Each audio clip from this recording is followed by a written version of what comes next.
बहस होगी पाकिस्तान और अमेरिका से जुड़े इश्यूज पर। शामिल होंगी नेशनल और इंटरनेशनल खबरें। बात होगी दुनिया के बदलते हालात और बदलती सियासत पर। बनेंगी सेलिब्रिटीज इस प्रोग्राम का हिस्सा और दिए जाएंगे जवाबात अहम सवालों के। Programme Pakistan to America with Shaila Khan, capital TV Washington.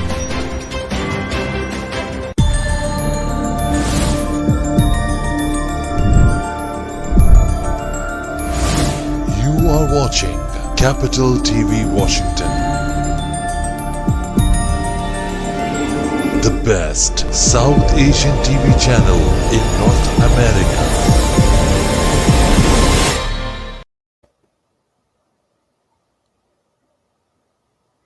अस्सलाम वालेकुम व्यूअर्स, पाकिस्तान टू अमेरिका में शैला खान आपके साथ कैपिटल टीवी वॉशिंगटन से। जैसा कि इस प्रोग्राम के नाम से जाहिर है, इस प्रोग्राम में शामिल होंगी पाकिस्तान और अमेरिका से जुड़ी खबरें। बातें होंगी दोनों मुल्कों की सियासत पर और हालात हाजरा पर। और इन सब पर अपना तज्जिया पेश करने के लिए हमारे साथ मौजूद हैं कैपिटल टीवी वॉशिंगटन अमेरिका के स्टूडियो से प्रोग्राम वॉशिंगटन नाइट शो के एंकर आसिम सिद्दीकी साहब। अस्सलाम वालेकुम सर। वालेकुम अस्सलाम।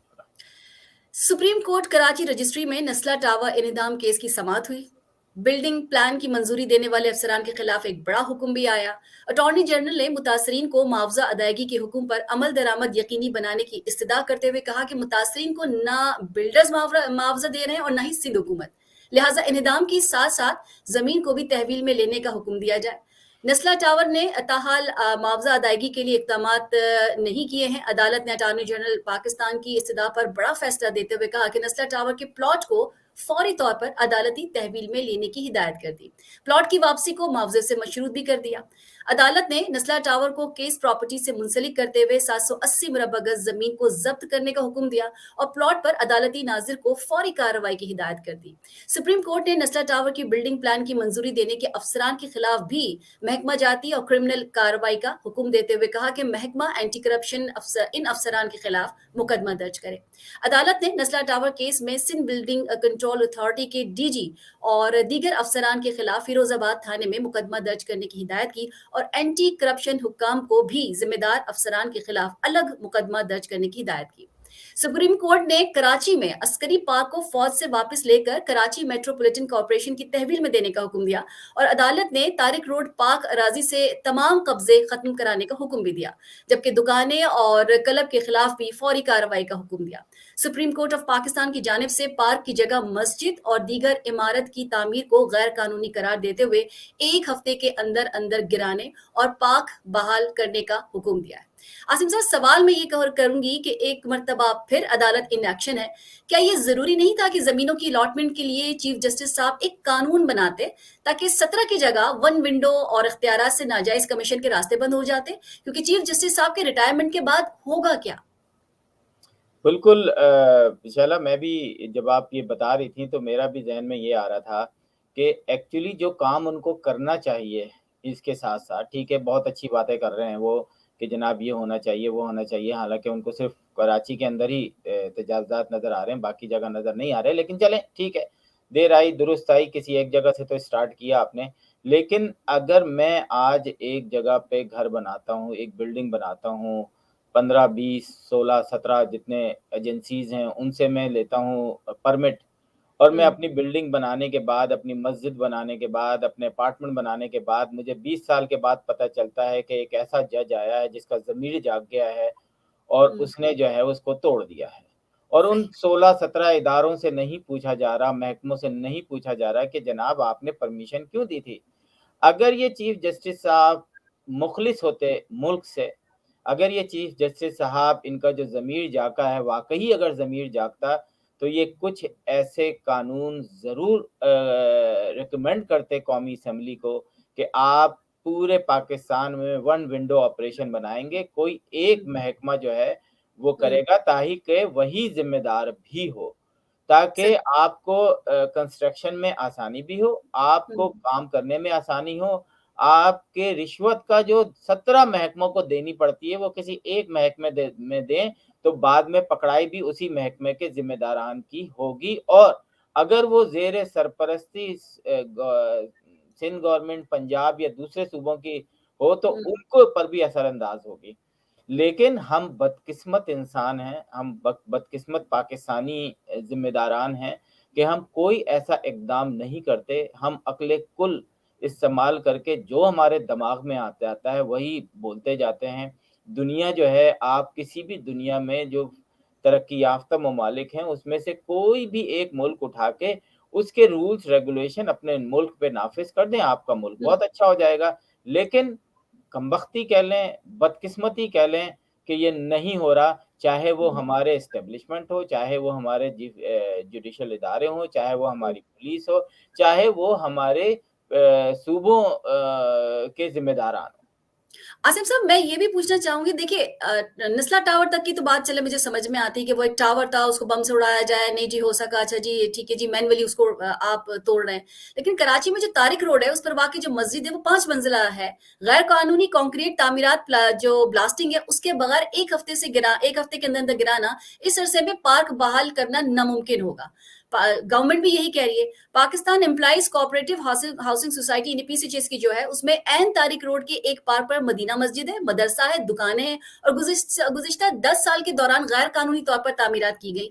इलाके के लोगों से पूछा गया, दुकानदारों के मुताबिक 2010 से पहले इस मकाम पर एक पार्क हुआ करता था और उसके शुरू में कुछ लोगों ने मिलकर यहाँ नमाज पढ़ने की जगह बनाई और जिसके बाद आहिस्ता-आहिस्ता मस्जिद का जो दर्जा था, वो बढ़ाते गए और फिर इस पर कंक्रीट की जो एक इमारत थी, वो तामीर कर दी गई। लेकिन लोग कहते हैं कि इसके लिए पहले भी कानूनी चाराजोई करने की कोशिश की गई थी, लेकिन हुआ कुछ भी नहीं। अब अगर मस्जिद को इसको शहीद करने की बात करते हैं, तो एक हंगामा खड़ा नहीं होगा। पहली बात तो ये कि अगर वो पार्क था तो वो मस्जिद नहीं है। हुँ, वो मस्जिद है ही नहीं। ये हमारे यहाँ पाकिस्तान और इंडिया के अंदर बड़े ड्रामेबाज़ी होती है कि बस हुँ, मस्जिद बना ली तो ओए होए बस कमाल हो गया, इस पे तो आप बम से नहीं उड़ा सकते। मैं तो बोलता हूँ बम से क्या किसी और ऐसी चीज़ से उड़ा दो, लेकिन वो मस्जिद नहीं है। और उधर हुँ, नमाज़ी पढ़ने वाले और जिन्होंने चंदा दिया है, हुँ, वो हुँ, कोई अल्लाह ताला के यहाँ सुरख़रू नहीं होंगे। वो बदकिस्मत लोग होंगे कि उन्होंने खेलने वाले पार्क पे मस्जिद बना दी। तो लानत ठीक। है उन लोगों पर, मैं तो समझता हूँ जिन्होंने खेलने वाले पार्क पे मस्जिद बनाई है। मस्जिद की भी बेहुरमती की है, उस अल्लाह का नाम लेने वालों की भी बेइज़्ज़ती की है। हुँ, लेकिन हुँ, आपको थोड़ा-सा सोचना चाहिए कि एक बनी-बनाई बिल्डिंग मिली है आपको, आप उसको स्पोर्ट्स कॉम्प्लेक्स बना दें। हुँ, आप उसके अंदर बड़े-बड़े हॉल हैं, आप उधर बैडमिंटन और टेबल टेनिस की मेज़ें रखवा दें। आप हुँ, वहाँ पे जो जो वो पार्क किधर बनता है? पार्क इसलिए तो नहीं बनता कि पंजाब से लोग आएँ या बलूचिस्तान से आएँ, हुँ, वहाँ वो यही होता है कि उस इलाके के लोगों को फ़ायदा हुँ। पहुँचे, पार्क का। यही लाइब्रेरी होता है बन ना? सकती है तो आसिम आप साहब, उसको लाइब्रेरी बन स्पोर्ट्स सकती है। कॉम्प्लेक्स पीसीएचएस स्पोर्ट्स कॉम्प्लेक्स बना दें। उसके हुँ, अंदर जो है 20 के करीब टेबल टेनिस की मेज़ें डाल दें, सही। बैडमिंटन कोर्ट बना दें, हुँ, स्क्वॉश कोर्ट बना दें। एक हुँ, बिल्डिंग मिली है ना आपको, आपने हुँ, लेकिन नहीं, हमने ये नहीं करना क्योंकि इससे तो लोगों को फ़ायदा पहुँचेगा। नहीं, हुँ, हमने तोड़ के वैसे ही छोड़ देनी है और हुँ, वहाँ पर हेरोइन पिएँगे और चीफ हुँ, जस्टिस साहब जो है ना अल्लाह मियाँ के के हुक्म से दोज़ख में ही जाएँगे, फ़िक्र नहीं करें आप। हुँ। जी।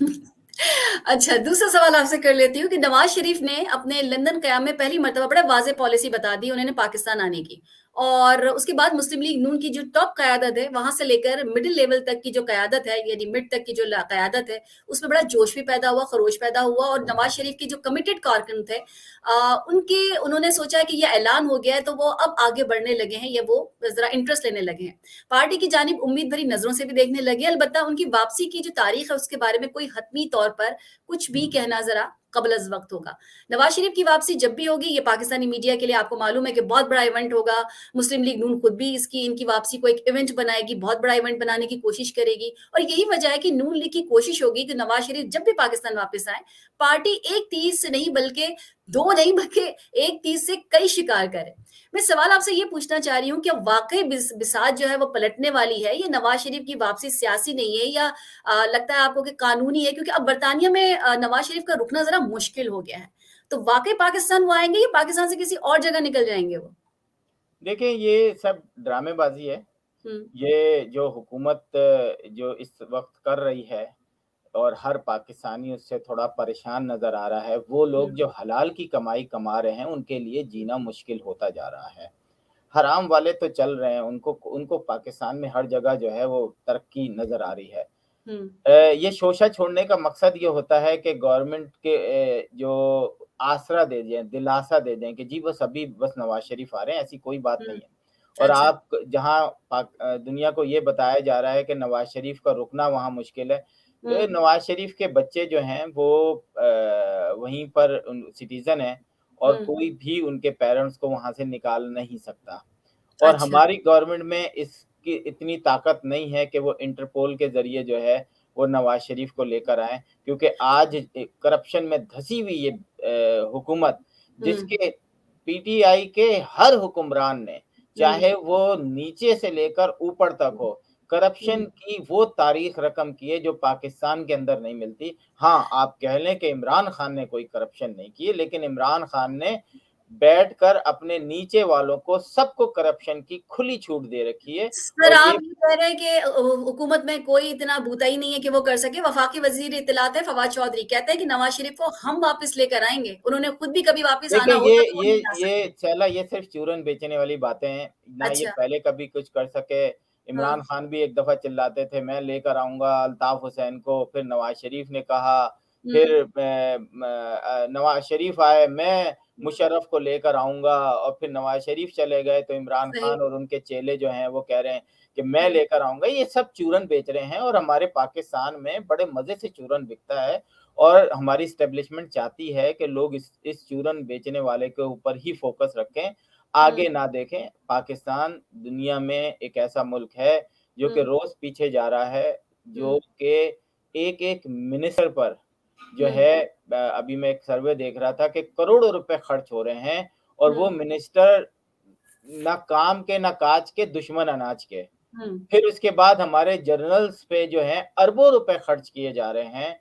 हुँ, जो सिर्फ़ पेंशन्स हैं, जो आर्मी के से या लॉ एनफोर्समेंट की जो हुँ, जो जो पेंशन्स है, पर्सनैलिटीज़ होती हैं। हुँ, पेंशन्स जो हैं वो एक तरफ और पूरे मुल्क की पेंशन एक तरफ, हुँ, 98 अरब रुपए मतलब अ, मैं बाज़ दफ़ा स्पीचलेस हो जाता हूँ, ये कौन-सा मुल्क है, कौन-सी हुँ, इन्होंने ऐसी जंगें लड़ी हैं, कौन-सा इस्लाम को आज़ाद करा दिया है कि हुँ, हम सिक्योरिटी पे इतना पैसा खर्च कर रहे हैं, ना हुँ, हम कश्मीर पे कुछ कर पाए। अभी अगर ज़मीनों ही पे का सिर्फ़ देखा जाए हुँ, कि हुँ, कितनी ज़मीनें जो हैं वो इंडिया के कब्ज़े में चली गई हैं। हुँ, अफ़गानिस्तान को पूरा का पूरा एक हमारे जनरल ने मोर्चा ही दे दिया कि ये आप रख लें। अभी हुँ, हमने देखा कि एक गाँव के लोग उठे और उन्होंने पूरा खाड़दार तारें जो लगाई थी पाक हाँ, वो आर्मी ने, निकाल दी, वो वो उखाड़ के निकाल ले गए और हाँ, पाकिस्तानी फ़ौजी जो हैं वो तालियाँ बजाते रहे कि जी हुँ। देखें वो आसिम साहब लेकिन मैं एक बात है कि नवाज़ शरीफ को इस वक़्त आना बड़ा मतलब सूटेबल होगा उनके लिए, बड़े हालात जो है कोई सूटेबल साज़गार हैं। नहीं होगा। ये सब देखिए महँगाई है, बेरोज़गारी है, माशरती बेचैनी है, इस वक़्त उरूज पर है। इसके अलावा नून लीग जो है वो डील्स करने में भी माहिर है। हुकूमत वक़्त का जो इस वक़्त का जो बयानिया था उनका कि सब करप्ट है, बुरी तरह नाकाम हो चुका है। सियासी सूरत-ए-हाल जो है वो थोड़ी हद तक तो नवाज़ शरीफ के हक में गई है ना। पहले आप बहुत भोली हैं, आपको मैं एक आम की पेटी दूँ और कहूँ कि ये बंद पेटी है, आप रखें अपने पास और आप कहें कि ठीक है ये मैं रख लेती हूँ, लेकिन जब आपको थोड़ी देर बाद पता चले कि यार इस पेटी के अंदर जो है ना हुँ, 99% आम जो है ना खराब हैं, मुझे हुँ, बताएँ आप पेटी लेंगी? आप वो पेटी फ्री में भी नहीं लेंगी, उसकी वजह ये है कि आपको उसको बाकायदा कैरी करना पड़ेगा, अपने घर में ले जाना पड़ेगा, फिर जब आप खोलेंगी तो आपके घर हुँ, में कितनी इंसल्ट होगी। तो नवाज़ शरीफ पागल है कि हुँ, वो इस वक़्त कूदे हुँ, कि जिस वक़्त जो है मुल्क का जो हाल हुआ है, जो हुँ, एस्टेब्लिशमेंट ने सिलेक्टर्स को लाके बिठाया, अब साहब हुँ, सब पता चल गया केपीके में जिस तरीके का हुआ और उसके बाद ऐलान हुआ कि जनाब पीटीआई की तमाम तंज़ीमें तोड़ दी जाएँ, ये तो आपको नहीं पता जब आपको पता ही नहीं था कि ये हुकूमत इतने 5.8 जीडीपी के साथ चल रही थी, हर तरफ नौकरियाँ थीं, हर तरफ हालात अच्छे थे, हुँ, बिजली का फ़ी यूनिट ₹8 था, आज ₹23 है। हुँ, तो उस वक़्त तो बिल फाड़ने के लिए तुम तैयार खड़े थे इमरान खान, आज ₹23 यूनिट है, तो हँसी आती है। और वो हुँ, एस्टेब्लिशमेंट जो अपने काम देखें पाकिस्तान में ब्रिटिश फ़ौजी चले गए हैं, लेकिन वो अपने कुछ ऐसे लोग यहाँ छोड़ गए हैं जिन्होंने पाकिस्तान को आज़ाद नहीं होने दिया, जिसकी सही। वजह से आज सियासतदान उनकी गोद में बैठकर आते हैं, लेकिन जब उनको पता चलता है पहली दफ़ा, दूसरी दफ़ा और नवाज़ शरीफ का तो तीसरी दफ़ा था कि ये हुँ। हमारे मुल्क के साथ किस किस्म का खेल खेल रहे हैं, तब आपको अंदाज़ा होता है कि नहीं, इनफ इज़ इनफ। लेकिन फिर आपका हाल ये होता है कि आपको मुल्क बदर कर दिया जाता है। तो आसिम साहब कोई ऑप्शन भी तो नहीं है ना। देखिए ज़रदारी साहब थे, उसके बाद आ गए नवाज़ शरीफ, उसके बाद हमारे पास डिक्टेटर रह जाते हैं। अब अगर इमरान खान को ट्राई किया तो मेरे ख्याल में कोई बुरा तो नहीं किया। अगर वो नाकाम हो गए तो एक अलग बात है, लेकिन इसके बाद कोई चौथा बंदा तो मुझे नहीं लगता कि अब तैयार हुआ है। बिलावल तो मुझे नहीं लगते, मरियम तो मुझे नहीं लग रही। या आपको लगता है देखें इनमें से कोई आ देखें, सकता है? कहीं न कहीं तो आपको बर्दाश्त करना पड़ेगा ना, कहीं न कहीं तो आपको बर्दाश्त करना पड़ेगा। बेनज़ीर साहिबा की बरसी थी हुँ, 27 दिसंबर को, और वो हुँ, वाहिद पूरे पाकिस्तान की एक लीडर थीं, जो कि फ़ौज की गोद में बैठकर नहीं आईं। वो हुँ, अपने बाप की तरबियत की वजह से आई थी और उनको पता हुँ, था कि मैंने क्या करना है। और हुँ, जिस तरीके से बेनज़ीर को मारा गया, और उसका मुशर्रफ के हवाले से कि जी उनको तालिबान ने मारा है, बैतुल्लाह मसूद ने मारा है, और फिर उसी हुँ, के साथ आपकी दोस्तियाँ बढ़ रही हैं, माफ़ियों की बात चल रही है। एक हुँ, प्राइम मिनिस्टर को किसी ने मार दिया, तो या तो 2 लोगों ने मारा ना, फिर नवाज़ शरीफ मुशर्रफ ने, या फिर तालिबान ने, और आप हुँ, उनके साथ बैठे हैं, हाथ मिला रहे हैं। तो हुँ, बदकिस्मती है पाकिस्तान की, अगर आप सिर्फ़ ये मेरा और आपका राइट ही नहीं है कि नवाज़ शरीफ बने या कुछ, आपका काम होना चाहिए कि जो इलेक्शन में जीते, वो प्राइम हुँ, मिनिस्टर बन जाए। 5 साल रहे, उसके हाँ, बाद हाँ, दूसरा आ जाए, तीसरा आ जाए, चौथा आ जाए, हुँ, आप देखें कि तरक्की की तरफ गामज़न होगा ये कंट्री। ये मेरा और आपका डिसीजन नहीं, अगर वो बिलावल को पिक करते हैं, गो अहेड। अगर वो, लेकिन ये जो हमारे सिलेक्टर जो बैठे होते हैं ना, कि हुँ, अभी आपको इलेक्शन हुआ, किसी हुँ, किस्म की कोई ऐसी बड़ी वो नहीं देखी गई केपीके में कि सैकड़ों लोग मर गए हों, या धांधली का एक-दूसरे ने वो हुँ, इल्ज़ाम लगाया हो। लेकिन हुँ, बीच में एकदम इलेक्शन कमीशन का आता है कि जी बाकी इलेक्शन जो है ना वो फ़ौज की निगरानी में होंगे। क्यों होंगे भाई? क्यों सही। होंगे? कहीं से कोई मुतालबा आया है फ़ौज का? हुँ। किसी किसी भी एक जमात ने फ़ौज का मुतालबा किया है? हाँ, नहीं जीतने वाले ने, किया। हारने वाले ने, किसी ने तो किया होता। आसिफ साहब, द न्यूज़ इंटरनेशनल की एक कवरेज है जिसमें कहा गया है कि आईएसआई के जो नए चीफ हैं वो मीडिया में अपनी तस्वीर शेयर नहीं करना चाहते, ये वो देना नहीं चाहते। क्या रिपोर्ट्स हैं? क्यों? देखें, दुनिया में कहीं पर भी नहीं होता कि उनकी टॉप एजेंसीज़ के लोगों के नाम आम पब्लिक को पता हों। हुँ, आप मालूम कर लें, सर्वे करा लें, किसी को नहीं पता। हमारे यहाँ आईएसआई के चीफ को जो है ना, वो ऐसा नमक मिर्चे नहीं, बल्कि उसको चीनी और शुगर लगा के अपने-अपने हुँ, मफादात में लोग इस्तेमाल करते हैं। आपने हुँ, पिछले डीजीएस आईएसआई को भी देखा, जनरल हमीद को भी देखा, हुँ, आपका हामिद मीर की जनरल रानी वाली बात भी सुनी। तो हुँ, हम उनकी तज़लील करते हैं। आईएसआई का काम चीफ का ये होता है कि अगर उसको अवाम से कोई बात करनी है, तो हुँ, आईएसपीआर जो कि अब ड्रामे बना रहा है, फ़िल्में बना रहा है, हुँ, उसके थ्रू हुँ, करें, क्योंकि वो उनका इदारा है। सही।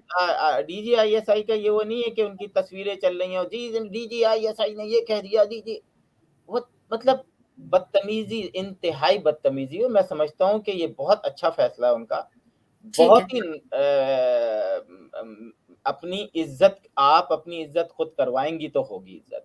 ये सही। कोई वो नहीं है कि जनाब आपको लोग सुर्ख़ सलाम करें और आप हुँ, जो है सुबह-शाम पेपर में छपें। This is um, totally ridiculous. और मैं समझता हूँ हुँ, राहील शरीफ ने जो काम करवाया, जो हुँ, वो गफूरा कहते, गफूर, जनरल गफूर जो भी थे, हुँ, उन हुँ, उन लोगों ने पाकिस्तान की आर्मी को मीडिया के अंदर, मैं समझता हूँ कि तारीख़ी तज़लील की है। हुँ, कि आप जनरलों को इस तरह मुतारिफ नहीं कर सकते, जो उनका काम है उनको करने दो। और मैं ठीक। बज़ाते खुद चाहता हूँ कि आर्मी के कोई जाके फीता नहीं काटे क्रिकेट के मैच का, हॉकी के मैच हुँ, का, हुँ, प्राइज़ डिस्ट्रीब्यूशन सेरेमनी, हुँ, जाके बैठे हुए मुख्तलिफ, ये आपका काम नहीं है। ठीक है। आप, तो मैं बिल्कुल, इनको बहुत अच्छी बात है, मैं समझता हुँ, हूँ कि शुक्र है, चलें, बहुत अच्छी शक्ल-सूरत थी वैसे इनकी। नजर हम्म। ना लग जाए, शायद इस वजह से भी कर दिया। तो जो भी अच्छा आसिम साहब, वैसे तो खबरें आपको पता है कि चेंजेस आती रहती हैं, लेकिन जो जल्दी-जल्दी जो चेंजेस आ रही हैं और जिसके बारे में लोग ज़रा सुनना भी चाहते हैं, वो है गिलगित-बल्तिस्तान का राना शमीम का बयान हल्फी कि इसमें हो क्या रहा है। गुज़िश्ता रोज़ हुआ ये कि साबिक चीफ जज जो थे गिलगित-बल्तिस्तान राना शमीम के बयान हल्फी के मामले में बड़ा इंकशाफ सामने आया था कि रोज़नामा एक्सप्रेस और एक्सप्रेस ट्रिब्यून की रिपोर्ट के मुताबिक राना शमीम ने बयान हल्फी पर दस्तखत नवाज शरीफ के दफ्तर में किए थे। बरतानवी सोलिसिटर चार्ल्स के मुताबिक राना शमीम जो थे वो साबिक वजीर आजम नवाज शरीफ के करीबी दोस्त हैं और जिस बयान हल्फी में साबिक chief justice of Pakistan Saqib Nisar और इस्लामाबाद हाई कोर्ट के मौजूद जजेस पर ये इल्जाम लगाए गए कि इस पर दस्तखत नवाज शरीफ के दफ्तर में किए गए थे। नवाज शरीफ ने राना शमीम को चीफ जस्टिस बनाना चाहते थे इस वजह से, मगर साबिक चीफ जस्टिस गिलगित बल्तिस्तान राना शमीम ने बयान हल्फी पर दस्तखत नवाज शरीफ के दफ्तर में उनके सामने करने की तरदीद की और कहा कि राना शमीम ने कहा कि बयान हल्फी रिकॉर्ड कराया तो उस वक्त अकेला था। लेकिन इस्लामाबाद हाई कोर्ट के चीफ जस्टिस अतर बिनुल्लाह ने समाअत शुरू की तो बरतानिया से आया राना शमीम का बयान हल्फी अदालत के सामने पेश किया गया और उन्होंने ये भी कहा कि बयान हल्फी दिया तो है और कौन कौन वहां था और किसने किसको ये लीक कर दिया, किसने ये लीक किया था, ये भी आपको बताना पड़ेगा। सवाल मैं आपसे ये कह रही हूँ कि जुडिशरी को जितना नून लीग या फिर मरियम नवाज या फिर नवाज शरीफ, दोनों के मैं नाम लूंगी, नून लीग पूरी को तो मैं उनको कहूँ, जितना मुतनाज़ा जुडिशरी को इन लोगों ने बनाया किसी और सियासी पार्टी ने नहीं बनाया, क्यों? देखिए, मैं तो सबसे परेशान इस बात का हूँ कि कानूनदान कानून को नहीं समझ रहे। मुझे एक बात बताएं कि अगर मैंने कोई एक हलफनामा दाखिल किया है, कोर्ट ये तो साबित कर सकता है कि ये असली है या नकली है, लेकिन ठीक है। जिसने हलफनामे पे सिग्नेचर की, जो रजिस्ट्रार था, जो भी था बंदा, उसने आके खुद कहा कि हाँ मेरे सामने किए हैं। अब ये वैसे भी वो काउंट नहीं कर मतलब इसको काउंटर कमेंट्स नहीं कर सकते आपके, ये कहाँ हुआ, क्यों हुआ, किसके सामने हुआ। This is totally baseless arguments. इसमें किसी भी किस्म की कानून ये देखता है ये असली है या नहीं है, इसके अलावा उसको कुछ और देखने की जरूरत भी नहीं होनी चाहिए। नहीं, वो तो ये कह रहे नवाज चीफ शरीफ के जस्टिस। केसेस में जितनी भी बातें हुई हैं इन 3 साढ़े 3 सालों में, हम्म, मुझे आप बता दें कि आज तक कोई अथेंटिक फैसला आया? आज तक किसी जजों की टीम ने नवाज शरीफ को बताया कि जनाब इतने अरब रुपए इस शख्स ने वो कराए हैं और हमें प्रूफ मिला है और ये 500 साल तक जो है वजीर आजम नहीं बन सकता, या इसको जो है हम मफरूर करार देते हैं और ये नहीं आए, ये इसको इतने साल की सजा है। ये सारी चीजें आपने सुनी? नहीं सुनी। उसकी वजह यह है कि हमारी इस्टेब्लिशमेंट एक साबुन की दीवार पे हुकूमत कायम की हुई है। इमरान खान से कश्मीर से लेकर आपके बहुत सारे प्रॉब्लम, ये 33 जो लॉस पास हुए एक दिन में, दुनिया में कहाँ पास होते हैं एक दिन में 33 लॉ, ये वो इमरान खान से इस्टेब्लिशमेंट ने वो तमाम लॉस तमाम अपने काम ले लिए हैं। और देखिए अब सर, वो इस चीफ पर जस्टिस कहते हैं कि ये जो भी कुछ था सीक्रेट होना चाहिए था ना, ये आपने सहाफी को दिया, सहाफी कहता है मुझे पहले दिया, वो कहता है कि नहीं जी मैंने दिया नहीं, वो कहते हैं कि ठीक है लेकिन एक जुडिशरी की नहीं, इज्जत तो सीक्रेट है। क्यों होना चाहिए? मुझे तो वो ये कहते हैं समझ कि नहीं। इसलिए होना चाहिए कि पब्लिक अगर आपने, अच्छा यही टाइम रह गया था 4 साल पहले या 3 साल पहले आपने इस पे सिग्नेचर किए, तो क्या उसी वक्त जिस वक्त ये समाज उन्हीं चल रही है। उन्हीं चीफ जस्टिस से ये भी पूछ लेते कि जनाब आपने नेस्ला टावर को क्या इन्हीं 2 महीनों में तोड़ना था? क्या आपने कराची की कच्ची बस्ती की आबादी रमजान में ही तोड़नी थी? तो बहुत सारे सवालात ऐसे होते हैं कि आपके पास उसके पास चॉइस नहीं होती। जिसको जिस वक्त क्या मुस्तफा कमाल 2 साल दुबई में रहने के बाद एकदम नाजिल होते हैं, उनका जो जमीर जाग जाता है, तो 2 साल बाद क्यों जागा उनका जमीर?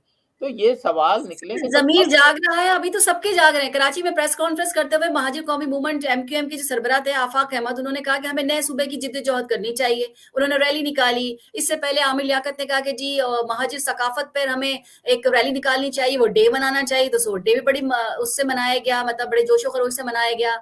सो जो इस वक्त जो मैं जिनका नाम ले रही हूँ आफाक अहमद, वो कहते हैं कि महाजिर कौम के साथ नाइंसाफी हुई, ज्यादती हुई, लोकल गवर्नमेंट का कानून लाकर नाइंसाफी कर दी गई है, बाहर से लोगों को लाकर यहाँ नौकरियां दी जाती। मुझे ये बताइए कि 20 साल तक एमक्यूएम क्या कर रही थी? वो दोबारा महाजिर इस नारे में वोट देंगे इनको? ये तो वही चीज है जो पिछले 20 देखें, साल से ये करते आए हैं। ये सारी सियासी जमातों के पीछे कौन है?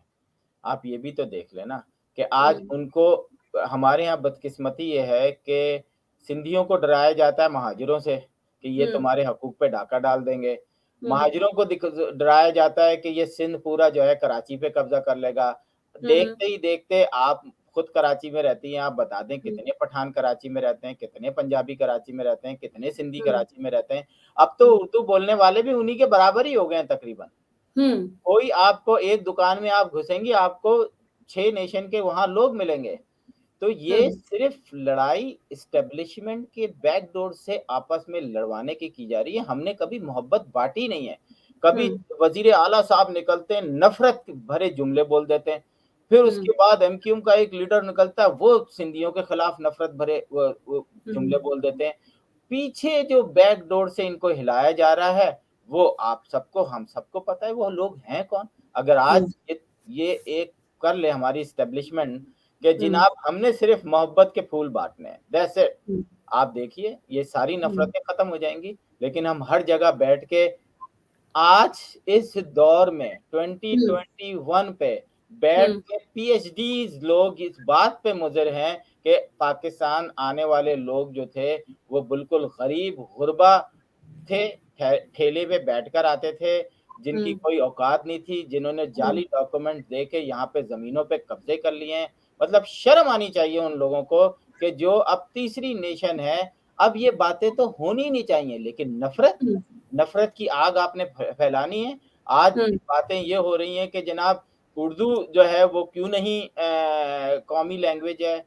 हुँ, बत अब मुझे ये बताएँ कि आज पूरा पाकिस्तान उर्दू बोल तो रहा है, हुँ, चाहे वो किसी भी सूबे से हो, हुँ, एक कनेक्शन ज़बान है, दूसरी हुँ, आज भी अदालती ज़बान इंग्लिश है।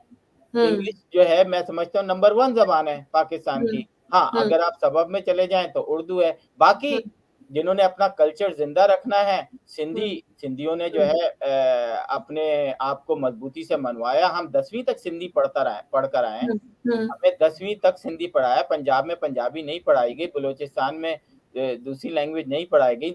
तो ये लेकिन आपको ये भी बता दूँ कि कुछ अरसे पहले सिंधी को इस सूबे की ज़बान करार दे दिया गया था कि सिंधी जो है वो ज़बान होगी इस सूबे की, यानी कि इस सूबे के लिहाज़ से अगर बात की जाए तो वो कहते हैं इसमें सब कुछ होगा। मुझे नहीं पता कितनी चीज़ें, कितने डॉक्यूमेंट जो है वो सिंधी में देखें, चल रहे हैं। अगर इसमें मैं कहता हूँ आज तो ज़बान के मामले में आपने लड़ना ही नहीं है। अब हुँ, तो दुनिया की कोई ये इंग्लिश नंबर 1 ज़बान होगी, बाकी अगर हुँ। आप चाइना से गर्लफ्रेंड बना रहे होते हैं लोग अपने, क्योंकि गूगल पे जा के लोग सही जाए कह रहे हैं। गँवार गाय गाँव के लोग जो हैं, वो ब्रिटिश लड़की को साथ लेकर आ जाते हैं, लेकिन लैंग्वेज जो है आज प्रॉब्लम नहीं है। सही। 100 साल के बाद, 200 साल के बाद, 300 हुँ, साल के बाद आपको हुँ, Punjabi culture, Sindhi culture, Urdu culture ये सब एक मिक्स मिलेगा। सब कुछ एक मिक्स प्लेट होगा, क्या होगा हमें नहीं पता लेकिन हम खामख़ा अभी लड़ रहे हैं इस बात पे। मैं हुँ, और आप और दूसरे लोग एक-दूसरे से दस्ते गिरेबाँ हैं कि वो कह रहा है हुँ। उर्दू होना चाहिए, कह रहा है पंजाबी होना चाहिए। ये कोई मेरा नहीं ख़्याल कि आज के ज़माने में ये बहस होनी चाहिए। ठीक है, आसिम साहब बहुत-बहुत शुक्रिया। प्रोग्राम का वक़्त ख़त्म हुआ। इससे पहले कि हम अपने नाज़रीन से इजाज़त लें, आसिम साहब अपने नाज़रीन को क्या मैसेज देना चाहेंगे?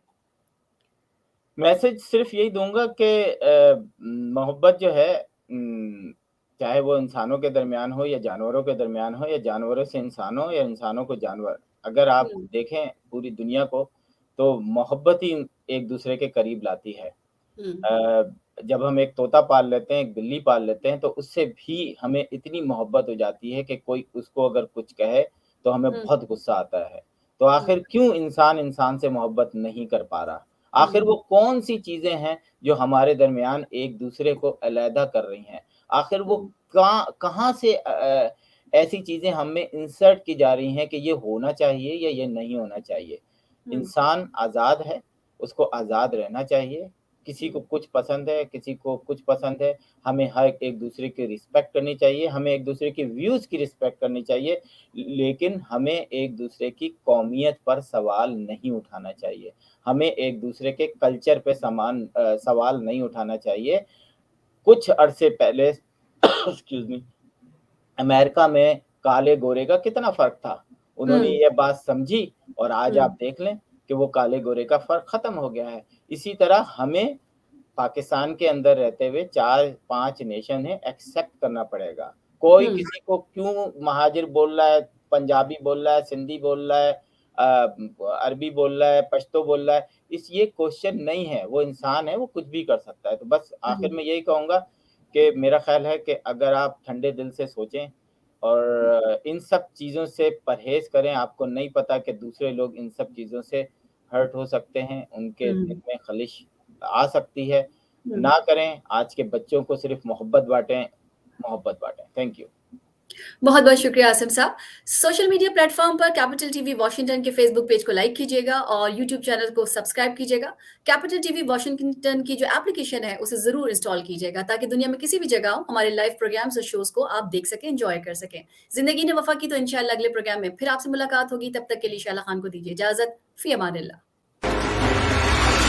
बहस होगी पाकिस्तान और अमेरिका से जुड़े इश्यूज पर, शामिल होंगी नेशनल और इंटरनेशनल खबरें, बात होगी दुनिया के बदलते हालात और बदलती सियासत पर, बनेंगी सेलिब्रिटीज इस प्रोग्राम का हिस्सा और दिए जाएंगे जवाबात अहम सवालों के। Programme Pakistan to America with Shaila Khan, capital TV Washington.